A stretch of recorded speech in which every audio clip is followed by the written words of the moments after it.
All right, I'm going to read to you The Brain is Kind of a Big Deal by Nick Selleck. Inside of your head, behind your eyes, and under your hair is one of the coolest things about you, your brain. Your brain is the command center of your entire body. A living computer is constantly collecting and storing new information about everything you experience. That way, the next time you experience the same thing, your brain will know exactly what to do. Without your brain, you wouldn't be able to read and understand these words or even turn the page. These are some of the things that the brain controls. Sure, for you, turning the page seemed easy, but your brain had to move a lot of different muscles just the right way to make that happen. Your brain works really hard all the time without even knowing it. Great work, muscle! I just needed to flex it a bit. Within your brain are 5 sections called lobes. Each lobe does something a little different, but the parts all work together too.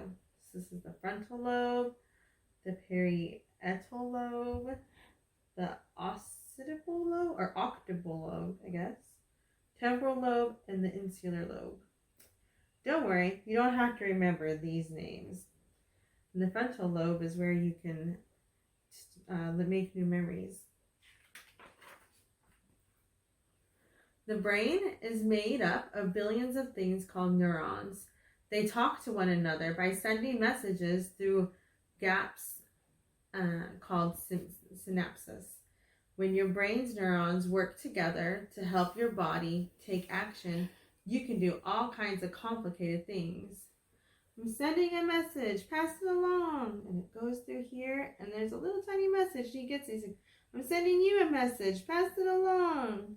And he sends it here, and he gets it. Once a message leaves the brain, it travels through long, stringy nerves. Nerves are like roads. They connect the brain to everything else in the body.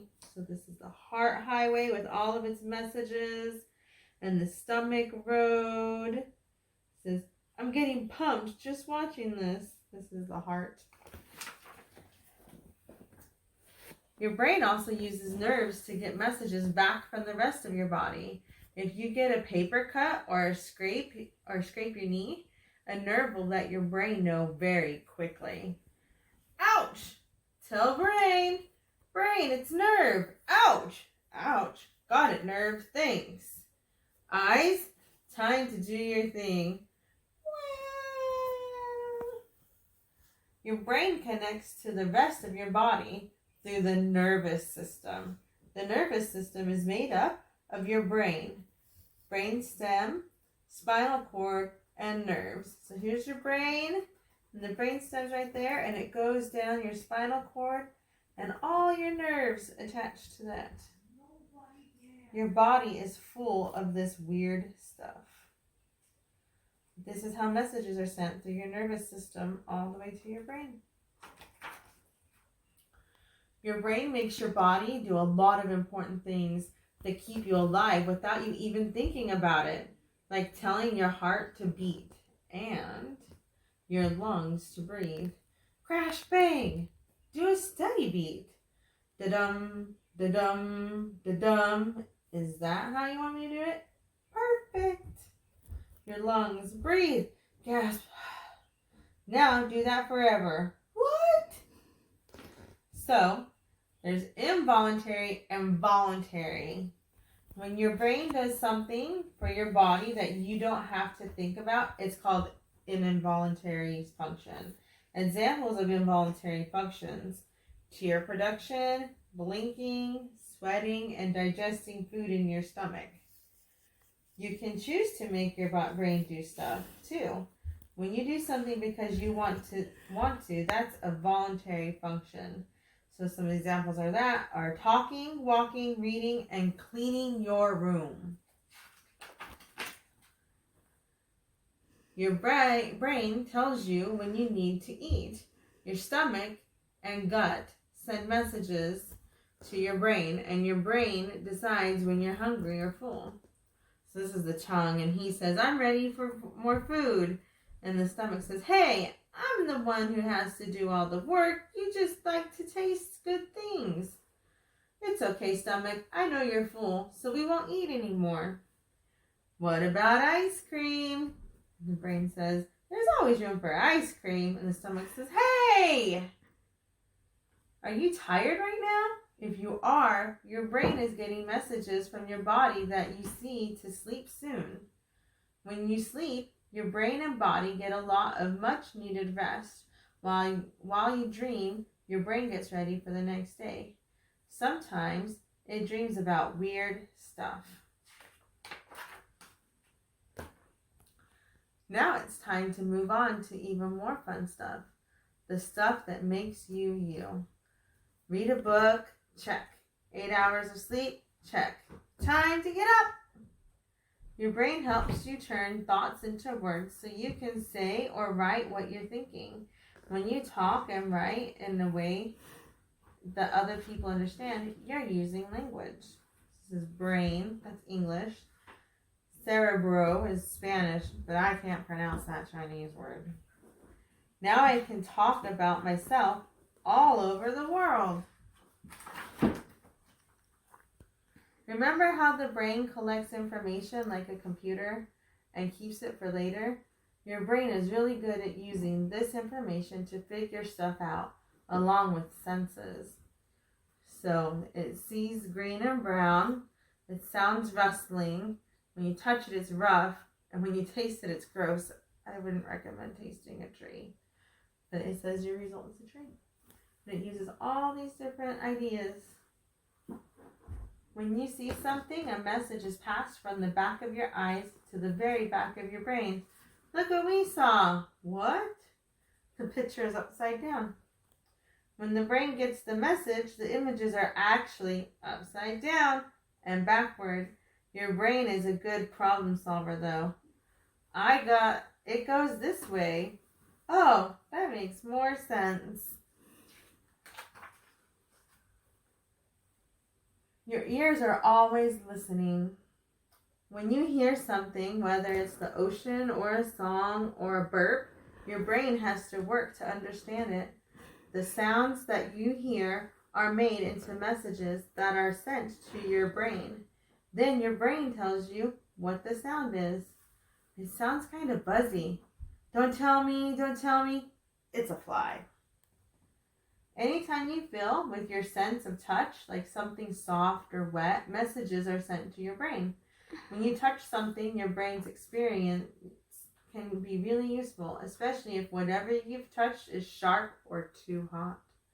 Then your brain can help you avoid it and keep you safe. Bright red, stove says on, mom says no, and it smells hot. Abort! Don't touch that! Remember last time?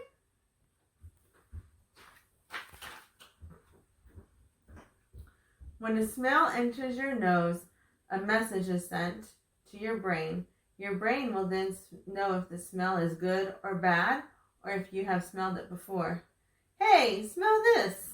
It smells horrible. Later on, hey, smell this. I'm not falling for that again. Your brain is especially good at remembering smells. Have you ever smelled something that you remember smelling a long time ago? Sometimes that happens. When you taste something, your brain gets messages about the different flavors from your tongue.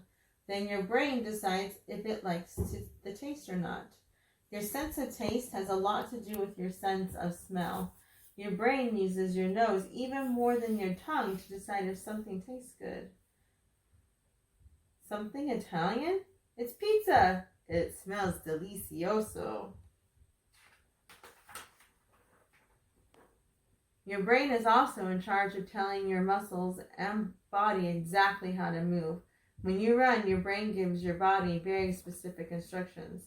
Okay, muscles, move the left leg. Now the right. Don't fall. When you are in danger, your brain is firing messages all throughout your nervous system to make movements happen. It says brown fur, big claws, Bear shaped. Smelly. It's a bear. Run. Watch out for the bear. Run. By now, you know your brain is always collecting information like a computer. All that information is stored in your memory. Your brain searches through all that information so you can find a memory when you need it. A new memory is kept by your brain for about 30 seconds before it is forgotten. This is called short-term memory. What's your phone number? I forgot it. I just told you 30 seconds ago. If you repeat something enough times, or if it is really important, that short-term memory could turn into long-term memory. Tell me again. One more time, actually. Again? This time I'll remember. I forgot. Tell me one more time. Wait, I remember it. Finally! Long-term memories last, you guessed it, a long time. Don't worry, your brain will never stop making new memories, so keep learning. The memories are made in your hippocampus. That's also where your knowledge is stored. So hippocampus is important. Something the brain is really, really good at is thinking. Thinking and thinking and thinking. Your brain is thinking about things pretty much all the time. To think or not to think? I think I'll think. You can imagine things and solve problems just by thinking about them.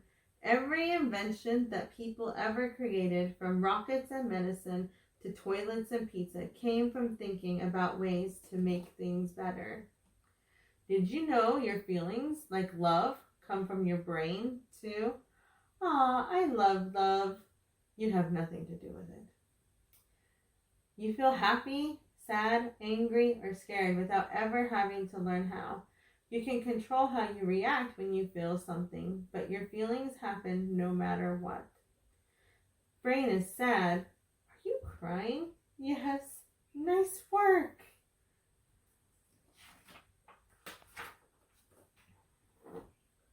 Your brain is pretty important. It helps you make sense of the world around you. It tells your heart to pump blood, the rest of your body and your lungs to breathe so that you can stay alive.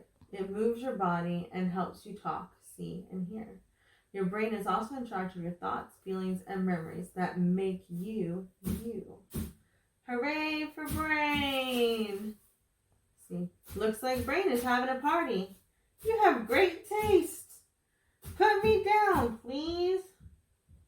That is kind of a big deal. And that's our story about the brain.